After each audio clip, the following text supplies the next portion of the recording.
석사 논문 구상 발표회를 무사히 마친 박뽀뽀입니다. 이제 2학년이 됐으니까 1년 동안 어떤 논문을 썼는지 모든 과 교수님, 학생들 앞에서 발표해야 하는 시간이 있었어가지고 그거 준비하느라 최근에 굉장히 바빴는데 그게 일단락이 되니까 할 게 없는 거예요. 세미나에서 발표하는 건 거의 7월달이고 물론 석사 논문을 써야죠. 이번 년에 졸업을 하려면. 근데 마감일이 1월이라는 것을 고려했을 때 내가 지금 쓸까 과연? 누가 지금 쓸까? 그래가지고 제가 작년 가을 학기 때부터 알바를 잠깐 그만뒀었는데 다시 알바를 시작하려고요. 할 게 없어서. 알바 면접을 최근에 갔다 왔고 제가 사실 4월 초에 어떤 알바 면접 한 개 봤었는데 떨어졌거든요. 근데 그 면접에서는 되게 엄청난 걸 많이 물어봤어. 전공이 뭐며, 전공에서 뭘 배웠으며, 그걸 어떻게 살릴 것이며, 너의 장단점은 무엇이며, 전 알바에서는 어떤 일을 했으며, 대학 면접인가 싶을 정도로 굉장히 많은 것을 물어봤었는데 이번에는 아무것도 안 물어봤어요. 이번에는 오히려 시프트 언제 넣을 거냐, 교통비 얼마나 드냐, 뭐 그런 것들? 그런 거 물어보고 그냥 나머지는 일방적으로 우리가 어떤 일을 하는 회사인지 그런 거 설명해주고. 근데 이게 제가 원래 알고 있는 보편적인 알바 면접이긴 합니다. 알바는 면접이라고 할 수 없지 않습니까? 그냥 가면은 시프트랑 이런 거 조절하고 우리랑 맞는 것 같다 싶으면 뽑는 게 알바인데 저번 알바가 좀 너무 많은 거를 물어본 것 같긴 해. 근데 그 알바가 좀 인기가 굉장히 많고 거의 포켓몬센터, 디즈니랜드 이런 급으로 지원자도 많고 인기도 많고 붙기도 좀 힘들대요. 근데 뭐 내가 돈을 벌려고 알바를 하는 거였으면은 진짜 아무거나 했을 것 같은데 정직원까지 고려를 하고 있다 보니까 정직원으로 올라가서 그 비자로 여기서 2, 3년 살면서 좀 박사 어떻게 할지도 고민하고 그렇게 하려고 했거든요. 그래서 정직원까지 하려고 생각하니까 뭔가 신중하게 하게 돼. 시작하게 되면은 알려드리겠습니다. 뭐 이제 할 것도 없고 하니까 좀 더 다양한 콘텐츠를 많이 봐서 유튜브에서 얘기를 하고 싶은데 솔직히 최근에 제일 보고 싶은 거 살목지. 사르모쿠치 빨리 일본에도 개봉했으면 좋겠어. 한국에서 진짜 인기 많던데요? 거의 2, 300만 찍은 것 같던데? 공포영화 치고는 굉장히 준수한 성적이지 않습니까? 그 최근에 그렇게 생 공포영화? 뭐 파묘나 이런 거는 오컬트 쪽이니까 사실상 그렇게 생 귀신 나와가지고 사람을 놀래키는 그런 공포영화가 흔한 게 곤지암 이후로 처음인 것 같거든요. 그래서 너무 신기한 현상이고 공포 붐이 또 왔다. 약간 그런 생각이 들고 너무 좋더라고. 그래서 너무 보고 싶음. 사람들이 너무 재밌다고 하니까. 사실 저도 막상 보면은 그저 그럴 것 같긴 해. 그저 그러겠죠. 왜냐면 살목지라는 괴담이 너무 유명하고 내용을 이미 알고 있고 물론 영화 내용은 아직 전혀 모르긴 합니다만 그래서 막 엄청나게 감흥이 없을 것 같은데 그 곤지암에 나오는 귀신 있잖아요. 그 레로레로 귀신. 그 가히 이름 뭐지? 그 카쿄인처럼 막 레로레로 하는 귀신 있잖아요. 그 급으로 임팩트가 있는 귀신이 안 나오면은 저도 막 그냥 그저 그럴 거라고 생각할 것 같긴 합니다. 비주얼적으로 쇼크를 주는 귀신이 안 나오면은. 여러분 열심히 분발해서 살목지를 붐업시켜서 일본에도 개봉할 수 있게끔 제발 부탁드립니다. 그래서 그 대신 지금 기다리고 있는 게 5월달에 개봉 예정인 미라? 이거는 이미 한국에 개봉했어요. 이미 본 사람도 있을 것 같은데 그 제임스 완 아저씨가 만든 거잖아요. 홍보 문구가 그러니까 늘 쓰는 진부한 문구긴 한데 저는 늘 그런 문구에 끌리거든요. 이제까지 없던 고어, 이제까지 없던 호러 찾아온다. 그래서 그게 너무 기대됩니다. 재밌을 것 같아요. 그래서 보고 싶은 게 지금 볼 수가 없으니까 봐야 하는데 안 봤던 것들을 좀 볼까 싶어서 제가 옛날에 애니 고어 등급표 영상 올렸지 않습니까? 저는 거기서 엔간한 고어 애니에 대한 모든 것을 말했다고 생각했거든요. 근데 아무것도 말하지 않았어. 아무것도 안 말했더라고요. 그래서 유튜브에 좀 정기적으로 고어 애니 후기 아니면 미스테리 호러 포함해서 그런 애니류도 좀 리뷰를 해보면 좋을 것 같다고 생각이 들어서 이번에 몇 개 좀 봤습니다. 안 봤던 거를요. 그러니까 하나만 이렇게 딱 리뷰를 하면서 진득한 이야기하는 능력이 저한테 없기 때문에 2개씩, 3개씩 할 것 같아요. 앞으로 이 애니 리뷰를 하게 된다면. 애니 하나만 다루자니 10분을 제가 떠들지 못할 것 같은 그런 느낌이 아닌가? 해보지 않고는 모르는 거긴 해. 그래서 이번에는 좀 보험 삼아서 2가지 애니를 준비를 했습니다. 제가 놀랍게도 이 2개를 아직 안 봤던 거였어요. 첫 번째로는 제노사이버. 아주 유명한 고어 애니죠. 실제로 제 그 영상에도 제노사이버에 관한 댓글이 좀 달렸던 걸로 기억하는데 안 본 이유. 일단 저는 OVAN이 잘 모르겠어. 재밌는지. OVAN이 떠오르는 거 뭐가 있습니까? 헬싱도 솔직히 비주얼이 좋긴 하지만 뭔가 내용이 잘 이해가 안 돼. 걔네가 왜 싸우는지도 모르겠고 저의 이해력으로는 그 OVA 특유의 함축적인 내용을 이해를 잘 못하는 것 같아요. 그런 것도 있고 일단 접근성도 너무 낮고 아무래도 DVD 같은 거를 구매해야지만 볼 수 있는 다 보니까 뭐 최근에는 좀 풀리고 있는 것 같긴 한데 유명한 것들은. 그리고 가장 결정적인 계기, 제노사이버를 안 봤던 제일 큰 계기는 아는 성우가 안 나와서 그래요. 10몇 년 동안 성우 오타쿠를 해온 사람으로서 어떤 애니에 아는 성우가 절반 이상이 안 되면은 보지 않습니다. 그것은 당신의 덕명 문제가 아닌가요? 그것도 맞긴 해. 저는 실제로 90년대에 활동했던 성우를 잘 알지 못해서 보지 않았거든요. 일본의 아마존 프라임이라는 OTT 사이트에서 제노사이버를 판매를 하더라고요. 그리고 제노사이버를 제작한 반다이 남코에서도 본인들이 풀어놨어, OTT를. 그래서 그렇게 유료 구매를 통해서 볼 수가 있게 되어 있습니다, 일본에서는. 제노사이버가 특이한 게 해외에서 먼저 개봉을 했다고 하더라고요. 개봉이라기보단 공개. 뭐 일본에서 검열을 받은 건지 뭔지 모르겠지만 여기서 공개를 못하고 미국인가에서 먼저 공개를 했는데 거기서 엄청나게 히트를 쳐가지고 그게 역수입이 됐다고 들었습니다. 애니가 그렇게 역수입이 된 거는 제노사이버가 처음이라고 하더라고요. 미국에서 히트친 이유가 뭘까? 그 당시 90년대죠. 90년대에 미국에서 애니라는 것은 뭔가 아동 무게가 많으니까 와, 애니로 이렇게 잔혹한 거를 만든다고? 하는 그 충격에서 오는 컬트적인 인기가 있었대요. 일단 굉장히 잔인한 것은 맞았고 그리고 작화가 좋았던 것도 맞았고 그냥 세간에서 들려오는 평판 그대로인 느낌이었어요. 제가 봤을 땐. 아는 성우가 나왔으면 정말 좋았을 것 같은 애니인데 근데 뭐 그 은영전이란 캐스팅 많이 겹친다는 소리가 있긴 한데 그 OVA 은영전 말씀하시는 건가? 그거는 안 나오는 성우가 없지 않나? 그거를 안 겹치기가 더 힘들 것 같은데? 은영전이랑 안 겹치기가? 대충 줄거리가 세계는 온통 전쟁 중이고 물리적인 강자는 물리적인 약자를 막 괴롭히고 그런 게 너무 당연시되는 그런 세계인데 그 와중에 어떤 단체에서는 은밀하게 소녀를 가지고 막 인체 실험을 하고 사이보그를 만들겠다니 뭐니 하면서 악의로 가득 찬 세계관이 이 만화에서 그려지고 있습니다. 이름 뭐더라? 로라라는 애가 나오는데 인간의 마음 속에 있는 뭐 마인드 섀도우? 그거를 막 이끌어내는 무슨 마주란가? 한 개로 기억을 못하는 모습. 미주란지 마주란지 그 능력이 있는데 아무튼 그거를 막 끄집어내가지고 뭘 만드는 거예요. 인체 변기 같은 거를. 근데 그거에 아주 특화된 친구가 있었어. 그래서 그 친구가 폭발을 하면은 제노사이버라는 애가 탄생합니다. 근데 그 제노사이버가 너무 폭주를 너무너무 한 나머지 인간을 다 부시고 말을 다 부시고 뭐 이런 내용이었던 것 같아요. 대충 설명하자면 뭐 이런 내용이야. 제노사이버가 마을을 부시는 이야기입니다. 마을이라기보단 지구? 일단 잔인성에 대해서 먼저 이야기를 해보자면 굉장히 잔인했던 것 같아요. 근데 그 빈도가 생각보다 덜했어. 제가 생각한 것보다는. 아마존 프라임 기준으로 1화? 1화가 엄청 비주얼적으로 쇼크인 장면이 많았고 뒤로 갈수록 스토리를 설명하려고 하는 게 많아지다 보니까 초반에 비해서는 많이 안 나오는 느낌? 그래도 잔인하긴 합니다. 약간 잔인하다는 게 어떤 느낌이냐면은 지점토 부시는 그 영상 아세요? 그런 느낌? 인간이 지점토 부시는 것처럼 이렇게 부서져요. 그런 장면이 계속 나와. 도중 가다가 이게 사람인지 지점토인지 모르게 돼버려서 그리고 아무래도 실사보다는 애니라는 것에 그 한계가 있다 보니 저 같은 경우에는 그린 인페르노나 뭐 그쪽이 더 잔인했던 것 같긴 해. 당연한 걸 수도 있습니다만 그래도 애니만이 할 수 있는 탈과학적 상상력 그런 게 많이 보이긴 합니다. 막 엄청 막 날아가고 부서지고 지점토 되고 아무튼 막 찢어져요 사람이. 찢어진다는 표현이 제일 맞는 것 같아 이 애니는. 사람들이 이 애니를 설명할 때 데빌맨이나 엘펜리트랑 많이 비슷하다고 이야기를 하더라고요. 엘펜리트는 확실히 스토리가 좀 비슷하긴 합니다.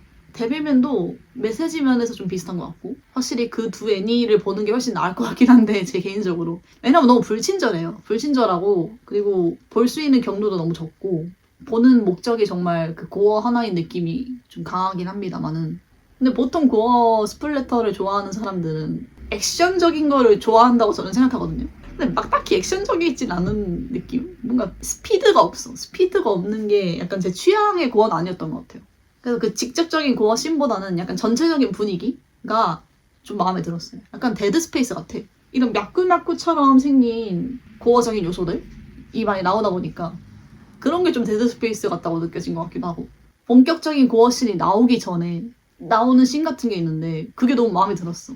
눈이 막 이렇게 도끼도끼 하는 부분이나 그런 느낌들이 좋았다. 아까 말했듯이 로라라는 애가 폭주를 하면은 제노사이버가 등장을 해서 그 제노사이버가 악을 처벌하는 그런 이야기인데 전체적으로 근데 딱히 메카모는 아니야. 메카모는 보통 탑승을 하잖아요. 근데 로라는 탑승을 하는 것도 아니고 뭐 그렇다고 변신을 하는 것 같지도 않아. 왜냐면 로라가 제노사이버를 이렇게 변신하는 과정? 프리큐어 마냥 보통 보여주잖아요. 그런 변신물은. 가면라이더로 다 보여주고. 근데 여기서는 그런 장면이 안 나와. 그냥 잠깐 발 좀 보여주더니 갑자기 제노사이버 돼. 로라가. 갑자기. 뜬금없이. 그런 점을 미루어 보았을 때 약간 제노사이버가 로라를 잡아먹나? 그러니까 로라가 제노사이버를 부른다기보다는 제노사이버가 위에서 관찰을 하다가 저 인간 좀 마음에 안 드네? 바로 로라한테 이렇게 흡수시켜서 이렇게 내려오는 거지. 인간 세계로. 로라를 이용해서. 변신이라기보단 융화, 동화 이런 느낌이 강했어요. 그리고 제노사이버로 됐을 때 로라의 의식이 없는 것 같은 묘사가 좀 보이니까 확실히 이 제노사이버라는 메카인지 뭔지 모를 그 존재랑 로라는 연계되는 건 아닌 것 같다. 몸이 박탈당했으면 박탈당했지 연계되는 건 아닌 것 같아요. 그래서 이러한 부분이 굉장히 좀 바디 호러스러웠다고 해야 될까? 바디 호러라는 게 기본적으로 신체를 강탈하거나 에일리언 같은 거? 신체를 파괴하는 그런 호러지 않습니까? 그래서 이 만화는 좀 에일리언 같은 느낌의 바디 호러적인 묘소가 보였던 것 같아요. 그 제노사이버라 대체 뭘까? 얘는 왜 갑자기 나타나서 인간을 응징하느냐? 이 친구가 나타나는 트리거가 보통 로라가 화났을 때, 뭔가 보복감을 느꼈을 때, 그거를 트리거로 얘가 나타나는 거란 말이죠. 그래서 확실히 악한 것? 우리의 도덕적인 시선에서 봤을 때 악한 것들을 처벌하기 위해 내려오는 존재는 맞는 것 같은데 그렇다고 해서 얘가 신이냐 뭐 이런 거를 따졌을 때는 잘 모르겠어. 신까진 아니고 뭐 생긴 거를 보았을 때는 악마 같긴 하거든요. 날개도 그렇고 뿔 있는 것도 그렇고.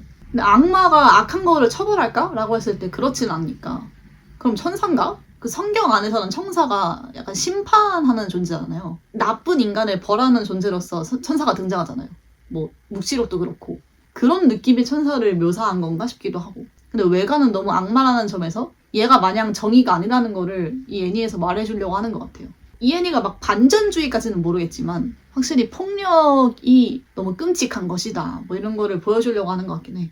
그래서 의도적으로 과하게 고어하는 것을 연출하려고 한 것 같고 사실 근데 고어한 거는 그냥 메시지랑 상관없이 그냥 만들고 싶어서 만든 것 같긴 합니다. 아까 말했던 뭐 데빌맨이나 그 당시에 다른 애니들이랑 차별성을 두기 위해서 그러한 장치로 고어를 쓴 것 같아. 메시지를 더 강조하고 이런 거라기보다는. 어쨌든 간 제노사이버는 뭐 악마가 됐든 천사가 됐든 인간을 심판하고 판단하는 존재로 그려지고 있는데 그게 되게 묘하죠. 제노사이버가 인간이 나쁘다라고 판단하는 그 근거가 로라가 화났기 때문이잖아요. 그러니까 로라의 감정을 매개로 제노사이버가 판단하는 거지 않습니까? 근데 막상 제노사이버가 나타났어. 걔가 막 이렇게 폭력을 휘둘러. 근데 그 폭력에는 로라의 그게 없어. 악이라고 판단하는 주체랑 폭력을 행사하는 주체가 다르니까 이게 너무 묘한 것 같아. 이 상황이. 이런 점이 더더욱 이 제노사이버라는 친구가 정의가 아니라는 것을 강조하는 것 같습니다. 힘이 있고 그걸로 악을 처벌한다고 해서 그것이 반드시 정의가 된다고 할 수 없는 거죠. 묵시록이랑 비교한다고 하면은 신이 관찰해가지고 그 대타로 천사 같은 거를 내려보내는 거잖아요. 관찰자랑 이 행동하는 사람이 따로따로 있고 그거를 서로 볼 수 있는 그런 관계인데 여기서는 판단하는 주체가 행동하는 주체에 먹혀버리니까 이 상황은 뭐지? 이렇게 돼버려. 그래서 이 세계관 자체가 신은 없는데 서로 심판하려고 드는 사람만 남아있는 세계처럼 느껴진 것 같아요. 그 끝판왕이 제노사이버인 거고 정의란 무엇일까? 그런 생각을 하게 되는 애니였습니다. 저는 개인적으로 흔히 말하는 사이다물 이런 것도 안 좋아할 뿐더러 이거는 거기서 더 나아갔죠. 사이다를 넘어서 그냥 다 죽자 이거니까. 그런 것도 정말 안 좋아하는 창작물 중 하나인데 그렇게 즐겨보지 않는 내용을 담고 있던 것 같습니다만 이게 94년인가에 나온 애니인데 그 시대가 딱 그거잖아요. 노스트라다무스가 대예언을 했던 시기니까 그래서 이 시기에 일본 창작물이 어차피 우린 다 죽을 거다 뭐 이런 느낌의 내용이 많긴 했었어요. 이것도 그 흐름에서 나온 애니 중에 하나인 것처럼 보이긴 합니다. 저는 좀 스스로 노력형 오타쿠라고 자부하는 편이어서 오타쿠 세계에서 유행을 한다? 하면은 좀 보려고 하는 편이 있어요. 조조도 솔직히 조조 1부가 진짜 취향이 아니었는데 정말 꾸역꾸역 열심히 1부 1화를 5번 넘게 트라이를 해가면서 기호가 조나단의 개를 발로 차는 그 씬만 5번 보면서 겨우겨우 버텨가지고 봤는데 마침내 즐길 수 있었거든요, 조조를. 왜냐면 조조 드립을 너무 치고 싶은 거예요. 조조 드립이 너무 보편화돼 있잖아. 그런 식으로 저는 굉장히 노력형 오타쿠라고 볼 수 있는데 이번에 이 제노사이버 호러 고어 팬으로서 봐야 될 것들을 드디어 본 느낌? 숙제를 처리한 느낌이 듭니다. 그래도 마음에 들었던 거는 제노사이버의 외관이 너무 예뻤던 것 같아요. 다음 애니로 넘어갑시다. 다음 애니는 블러드 C입니다. 블러드 C를 아직까지 안 본 것도 좀 의외라고 생각할 수도 있는데 블러드 C를 안 본 이유 이게 클램프 거지 않습니까? 제가 클램프랑 잘 안 맞는 것 같아요. 거기서 말하는 모든 것들이 이해가 안 돼요. 이쯤이면은 제가 이해력을 키워야 하는 게 맞긴 한데 클램프 작품 특이 결국에는 모든 작품에 모여가지고 하나의 거대한 세계관을 만들어내지 않습니까? 여기서 나왔던 캐릭터가 여기서 또 나오고 그런 느낌을 그렇게 막 선호하지 않아가지고 아 블러드씨 클램프 거구나. 그러면은 일단 다른 거를 좀 보고 볼까라는 그 사명감 때문에 강박 같은 것 때문에 이제까지 안 보고 있었죠. 아주 훌륭한 애니였어요. 아주 좀 이제 제가 좋아하는 애니에 손꼽게 들어갈 수 있을 것 같아요. 너무 훌륭한 애니메이션이었고 무엇이 훌륭했냐? 사야. 진짜 너무 모해한데요? 고하긴 해요. 고하긴 한데 그런 게 중요한 게 아니고 사야가 진짜 너무 완벽한 사야가 애니를 틀자마자 막 가더니 막 넘어지고 막 노래 부르고 막 이래. 너무 귀여워. 물론 그것은 진짜 사야가 아니긴 합니다만 그 또한 사야였겠죠. 애니 초반부, 중반부까지 보여주는 사야의 모습은 아주 훌륭했다. 물론 결말이랑 극장판에서 보여주는 모습도 너무 훌륭하고 이 두 개가 다 있기 때문에 사야라는 캐릭터가 완성이 되는 거거든요. 정말 훌륭한 애니였어요. 아 근데 그 노래 부르는 습관이 있다는 설정을 넣은 게 너무 극악무도함. 약간 오타쿠를 너무 저격하려고 한 것 같아요. 제 애인인 동시에 제 애인의 애인인 그런 캐릭터. 페이트의 성우지 않습니까? 미즈키 나나상. 미즈키 나나가 성우였기 때문에 그런 콧노래를 흥얼거린다는 설정을 넣은 건지 뭔지 모르겠지만 너무 훌륭했어요.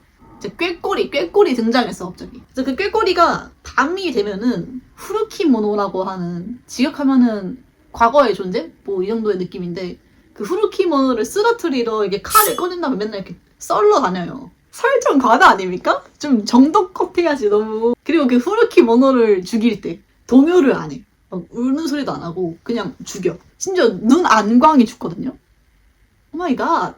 모든 반전이 밝혀지기 전까지는 사야가 계속 일상을 침범하는 그 후르키모노를 죽이면서 학교를 다니는 그런 일상물처럼 보입니다. 그리고 주요 스토리가 연애 이야기인 것처럼 보여요. 3명의 남자가 등장하는데 그 사람들이 모두 사야를 좋아하는 듯한 묘사를 보이거든요.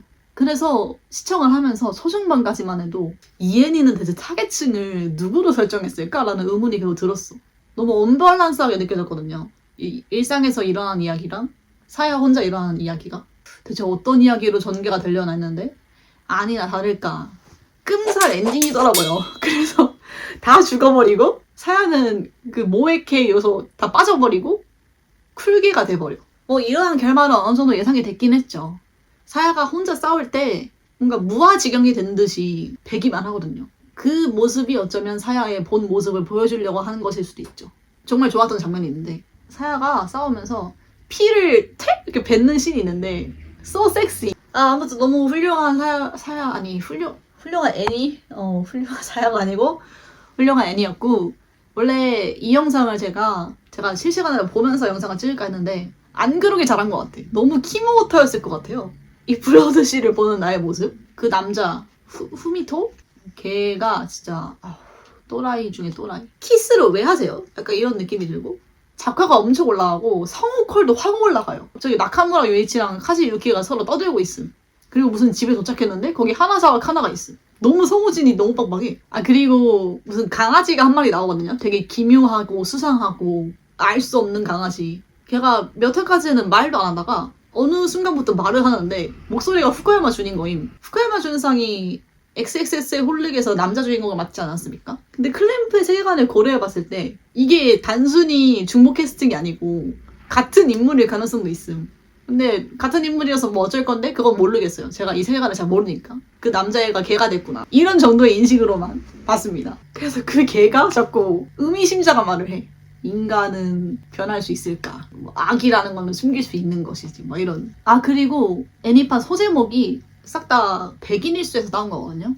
백인일수가 뭐냐면은 일본의 아주 고대 시절에 유행했던 시가 있을 거 아닙니까? 그 중에 베스트 100을 선정합시다 해서 만든 책이에요. 그거를 백인일수라고 하는데 카루타라는 일본 전통 놀이에서도 쓰이고 사람들이 아무튼 그 암기를 굉장히 많이 하는 그런 사랑받는 시들이 모여있는 책인데 대충 어떤 시들이 많냐면 연가라고 하죠. 그 당시에 사랑이라고 하면은 좀 슬픈 서사가 강해요. 사랑이란 것은 너무 슬프고 이별을 준비해야 하고 뭐 그런 느낌이어서 백인일수도 전체적으로 슬픈 이미지가 강하다고 저는 생각하는데 그런 백인일수에서 소제목을 따와서 하나씩 지었다. 그 애니 중간중간마다 나오는 막 인간은 바뀔 수 있을까? 인간이 근본이 바뀐다면 그거는 과연 똑같은 인간이라고 할 수 있을까? 뭐 이런 식으로 그런 나레이션을 하는 애가 후미토가 맞나요? 후미토가 말하는 걸로 저는 알고 있는데 그런 거라면 너무 사이코패스인 것 같은 걔가 그런 말을 한다는 게 사야를 말하는 거잖아요. 결국에는 사야는 기억도 잃었어. 성격도 지가 아니야. 주변에 있는 인물들도 자기랑 관계 없는 사람들이야. 그 사람한테 남아있는 게 뭡니까? 그냥 후르키모노를 먹는 후르키모노라는 그거밖에 없지 않습니까? 그냥 괴물인 거잖아요, 사야가. 그 사람들의 계략 안에 있을 때도 혼자 모든 거를 감내하고 모두를 지키겠습니다라는 사명감 하나만으로 괴물을 무찌르는 사람이고 그 연극 속에서 빠져나와도 어쨌든 간 대항을 계속 해야 하는 존재로 있는 거잖아요. 너무 슬픈 인생. 전체적으로 사야의 선택에 모든 것이 달려있는 그런 스토리이기 때문에 극악무도하다고 할 수 있죠. 사야를 구성하는 모든 것이 거짓부렁이었지만 그래도 근본은 바뀌지 않았다고 생각을 해. 태도가 안 바뀌었다고 해야 될까? 사야는? 정의가 됐든 고통이 됐든 그런 것들을 대하는 태도가 바뀌진 않은 것 같아서 TV 애니판이랑 극장판에서의 사야는 정말 다른 캐릭터로 보이지만은 근본적으로는 똑같은 것 같아요. 반전이 많은 애니이기 때문에 재탕하면은 또 새롭게 보이는 게 많을 것 같은 그런 애니였습니다. 아무튼 이런 두 개의 애니메이션을 시청을 했고 사실 저는 애니메이션이면은 이 뒤에 보시면 알겠지만은 이런 일상 하렘 애니를 훨씬 좋아하기 때문에 호러, 고어, 미스터리 애니메이션을 안 본 게 많거든요. 추천을 해주시면은 찾아보도록 하겠습니다. 그렇다면은 오늘도 이것으로 마치도록 하겠습니다. 안녕히 가세요.